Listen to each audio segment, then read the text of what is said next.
Romains chapitre 8 et le verset 1. Il n'y a donc maintenant aucune condamnation pour ceux qui sont en Jésus-Christ. Merveilleux texte de la parole de Dieu. Et Paul nous rappelle des choses importantes, des principes bibliques. Alors bien sûr, certains pourraient peut-être mal interpréter ce texte. C'est vrai, il n'y a aucune, quand c'est précisé de cette manière, c'est qu'il n'y a absolument rien, aucune condamnation pour ceux et celles qui sont à Jésus-Christ. Ils sont en Jésus-Christ. Et je pense que ça, c'est aussi très important. Bien, c'est ceux qui se sont confiés en Christ, qui ont reconnu leurs péchés, qui se sont repentis, qui marchent en nouveauté de vie, qui ont vraiment rencontré Jésus et vu son œuvre à la croix et la puissance de délivrance, de guérison intérieure, de renouvellement, de restauration qu'il y a réellement en Jésus-Christ. Et d'ailleurs, c'est précisé un peu après, si vous relisez tout le chapitre 8, verset 2, en effet, la loi de l'esprit de vie en Jésus-Christ m'a affranchi de la loi du péché et de la mort. Donc, dans les chapitres précédents, on a vu ce que l'apôtre nous enseigne sur la lutte entre la chair et l'esprit. Et donc là, il parle de la loi de l'esprit de vie en Jésus-Christ. Donc, nous avons été régénérés, rachetés par le sang de l'agneau à la croix. Et donc, il y a vraiment eu une délivrance. Il nous a affranchis de cette loi du péché dont notre chair nous attirait en permanence et bien entendu qui nous conduisait à la mort éternelle. Il ne s'agit pas là de mort physique, il s'agit de mort éternelle. Et donc nous avons réellement la possibilité de vivre en nouveauté de vie, de vivre sans condamnation. Alors après, peut-être certains vont dire, mais alors quel type de condamnation il s'agit? Quelle condamnation on pourrait comprendre dans ce texte? Bien entendu, si nous sommes condamnés, si nous sommes jugés à cause de nos péchés, si on retombe dans le péché, alors là, évidemment, il y a une condamnation sur nous. Mais si nous restons profondément enracinés en Christ, alors c'est vrai qu'il n'y a rien qui vienne pour nous perturber quant à notre foi, à notre engagement. Vous savez, le diable, il sait tout. Il connaît nos vies aussi. Et si des fois il vient nous accuser, alors si nous sommes vraiment des hommes et des femmes qui nous sommes repentis, alors on peut très bien lui opposer la parole de Dieu. Oui, c'est vrai, Satan, c'est vrai ce que tu dis, c'est vrai, je l'ai fait, je l'ai dit. Mais le sang de Jésus m'a purifié. Je suis libre. Arrière de moi, Satan. Vous voyez, il y a aussi une conséquence à vivre dans la souveraineté de Christ, c'est que nous avons autorité. Nous avons réellement une autorité. Mais si c'est la chair qui nous domine, si nous sommes encore en lutte avec la chair, avec toutes sortes de péchés, alors nous n'aurons pas d'autorité. Quand le diable viendra nous accuser, eh bien alors nous serons démunis et cela peut nous conduire au doute, à l'incrédulité, et puis aussi à abandonner la foi pour certains. Donc j'aimerais vraiment que nous puissions comprendre vraiment qu'il n'y a que dans cette position en Christ. Cette position en Christ, nous devons la connaître, nous devons savoir en qui nous croyons.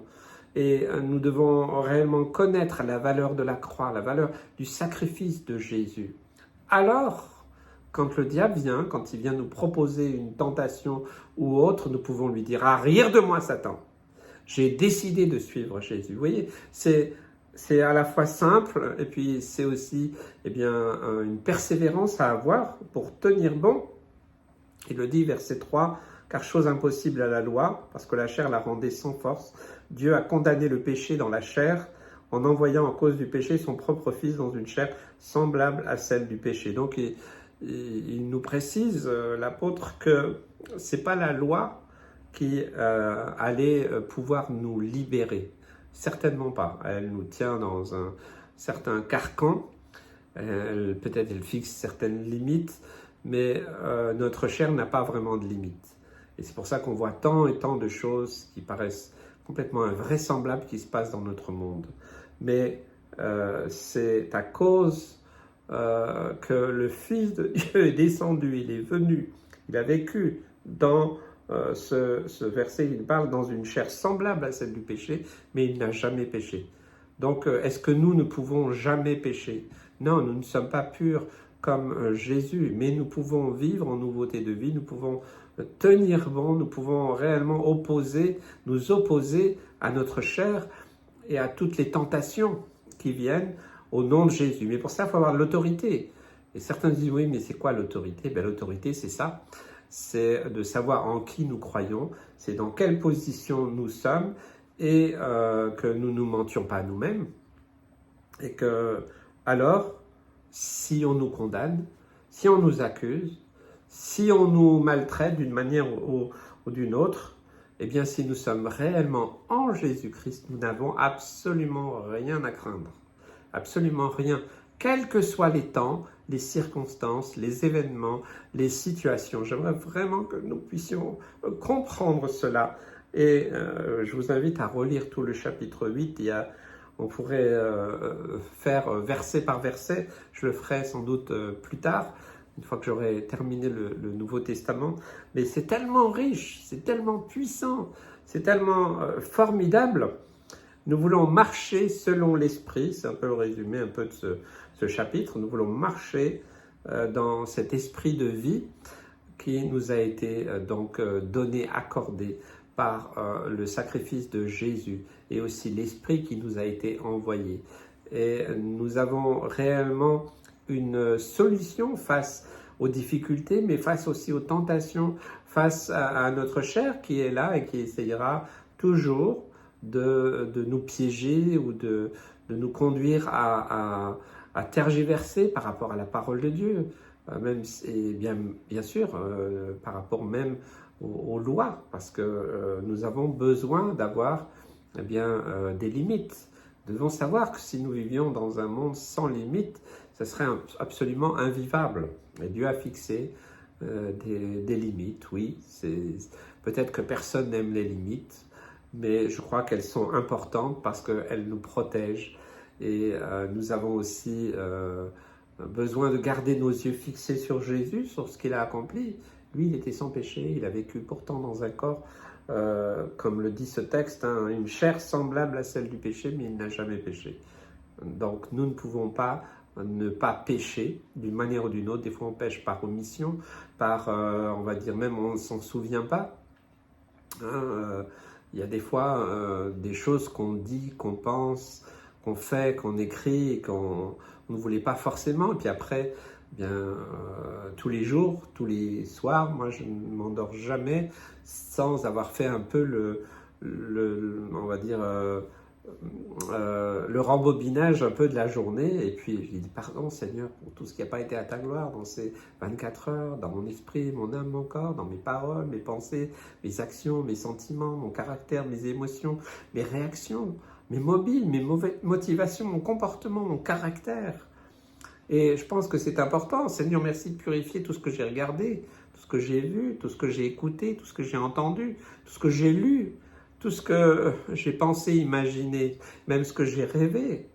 Combien c'est important, nous ne sommes pas arrivés encore. Et je crois que nous devons nous sanctifier encore. Et c'est un choix, c'est un style de vie en fait. C'est pas du tout de la religion, c'est pas du tout on va dire un carcan, mais réellement nous sommes dans cette liberté, dans cet esprit de vie, pour que, aucune condamnation ne puisse venir nous détruire ou nous accuser ou agir. Des fois, nous vivons des choses difficiles. Des fois, oui, moi aussi, je l'ai vécu, des condamnations dans le sens où des accusations, des choses difficiles. Mais en restant à l'ombre de notre Sauveur et Seigneur, dans cette loi de cet esprit qui est vie en Jésus-Christ, eh bien nous pouvons proclamer notre délivrance. Nous pouvons proclamer réellement qui est le roi. Et s'il faut se repentir, il faut se repentir aussi. Je pense que c'est important. Voilà, j'aimerais vous encourager, frères et sœurs, à pas simplement prendre une formule, ce texte pourrait être pris comme une « oh, il n'y a rien qui peut me résister, il n'y a rien ni personne ». Attention, attention, attention. Hein, il y a des conditions. Hein. Nous, on veut bien avoir un peu, on va dire, l'impression de donner le change. Vous savez, aujourd'hui, on vit dans un monde où l'occultisme, la sorcellerie est partout. Vous regardez plein de films avec des voyants, avec des gens qui ont des pouvoirs extraordinaires. Tout ça invite un peu les hommes à croire que... Mais je crois vraiment que nous devons rester sages, nous devons rester vigilants et faire attention aussi à ne pas prendre des postures ou prendre des décisions ou des proclamations qui ne sont que des choses finalement charnelles.